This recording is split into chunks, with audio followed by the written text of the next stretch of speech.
አሰብን ይዛለሁ ብሎ በሚንቀሳቀስበት ሰዓት ላይ ለምን ኤርትራ ያለ የሌለ ኃይሏን አሰብ ላይ ታውላለች? ያዘው ብላ በኢትዮጵያ ውስጥ በጣም በከፍተኛ ደረጃ ለህልውናችን ስጋት ላይ ወድቀናል ብለው የመኖር ያለመኖር ጥያቄ አድርገው አብይ ህልውናችን እንዲያጠፋ ተነስቷል ብለው የሚያስቡና እየተዋጉ ያሉ ኃይሎች አሉ። የኤርትራ መንግስት እኮ እነዚህ ኃይሎች እኮ ከኤርትራ መንግስት ጋር ለመተባበር እኮ ምንም የሚከለክላቸው እኮ የሞራል እንትን የለም። ምክንያቱም ህልውናቸውን አብይ አደጋ ላይ የጨመረ ናቸው።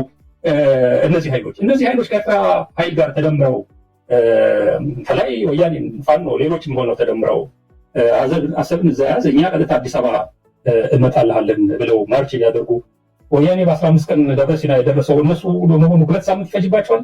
የትኛው ወታደር ነው የሚያቆማቸው? የትኛው ድሮኑ ነው የሚያቆማቸው? የትኛው ጀቱ ነው የሚያቆማቸው? ደግሞ ይህንን እንሳስቦታል ወይ? እዛ አንድ ጊዜ አይ ሪመምበር መሐመድ ሐሰን ይሄ ጦርነት አብይ ቢጀምረው በጣም ጥሩ ነው መጨረሻውን ያመጣልናል በሚል መንገድ ተናግሮት ነበር። እኔ ቢጀምረው ልክ መሐመድ ሐሰን እንዳለው የአብይን መጨረሻ የሚያፋጥን ነገር እንደሚሆን ይገባኛል። ነገር ግን አደሰን ታይም ይሄን ጦርነት ጀምሮ የሚያስከትለውን የሁለቱም ወገን ህዝብ እልቂት፣ የሀብት የንብረት ውድመት፣ በዚህ ላይ በኢትዮጵያ ላይ ሊያመጣ የሚችለውን አጠቃላይ የብሔራዊ ጥቅምና የደህንነት ጉዳት ግምት ውስጥ አስገብቼ ይሄ ሰውዬ የሚያደርገው ነገር ውድቀቱን ቢያፋጥንም በዚህ መንገድ መሄዱን ለዚህ ብዬ የማበረታታ አይደለሁም ያለው ይሄ ነገር እንዳያደርግ ነው። ሊደረግ ሊመጣ የሚችለው አደጋ አስቀድሞ እንዳይና ከዚህ ነገር እንዲቆጠብ ለማድረግ ነው። ገና ለገና ይሄንን ጸረ ህዝብና ጸረ ሀገር የሆነ ሰውዬ ይሄን ነገር ለቁሶ በዚህ እንዲጠፋ በሚል እነዚህን ቅድም ያልኩ መዘዞች በሙሉ በሀገር ላይ እንዲደርሱ አልፈልግም። ስለዚህ ውጤቱ ይሄ ሊሆን ይችላል ያለው ቅድም ያልኩ ነው። ከአሰብ ትቶ በ15 ቀን በ2 ሳምንት ባልሞላ ጊዜ አብይ ከአዲስ አበባ ከነ ጀሌዎቹ ጠራርጎ የሚያጠፋ ወታደራዊ ስትራቴጂ ለመንደፍ ከባድ አይደለም ነው አስበው። ይሄን ሁሉ አስበውታል ወይ ነው የአብይ ጀነራሎች? ጥያቄ ማቅረብ የምፈልጋለሁ። እንዲህ አይነቱ ነገር ይበጃል ወይ? እና ምንድነው መፍትሄው? ቅድም እንዳልኩት ነው መፍትሄው አሁን መፍትሄው ወደብ አይደለም። መፍትሄው ኢንተርናል ኮሄዥን የለንም፣ አንድነት የለንም፣ ሰላም እና መረጋጋት የለንም። የሁሉም ነገር ጉልበትና መሰረታችን እሱ ነው።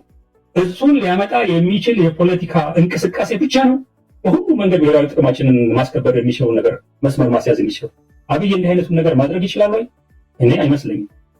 እና እዳው ማን ላይ ነው የወደቀው ያለው ካሉ ራሱ ስርዓት ውስጥ መጨረሻቸው እንደማያምር በጣም አሳፋሪ በሆነ መንገድ ሊወድቁ እንደሚችሉ የሚያውቁ ጀነራሎች ካሉ፣ የፓርቲው ሰዎች ካሉ ከተቃዋሚውና ከሌላው ኃይል ጋር ተባብረው ይህንን ስርዓት ባጭር ጊዜ ውስጥ እንዲያሳጥር ሙከራ ማድረግ።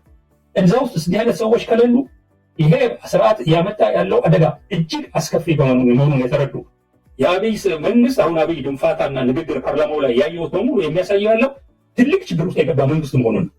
ይሄ መንግስት ተቃዋሚው ሳይሰባሰብ ሳይደራጅ ይሄ መንግስት ቢወድቅ በምን እንሞላዋለን የሚል መፍትሄ ሳያመጣ ከታች ውጤቱ እንደወለቀን ስራ ያፈሰሰ እንደሆነ ኢትዮጵያ ትልቅ ችግር ውስጥ ልትወድቅ ትችላለች ብዬ ነው የማስበው።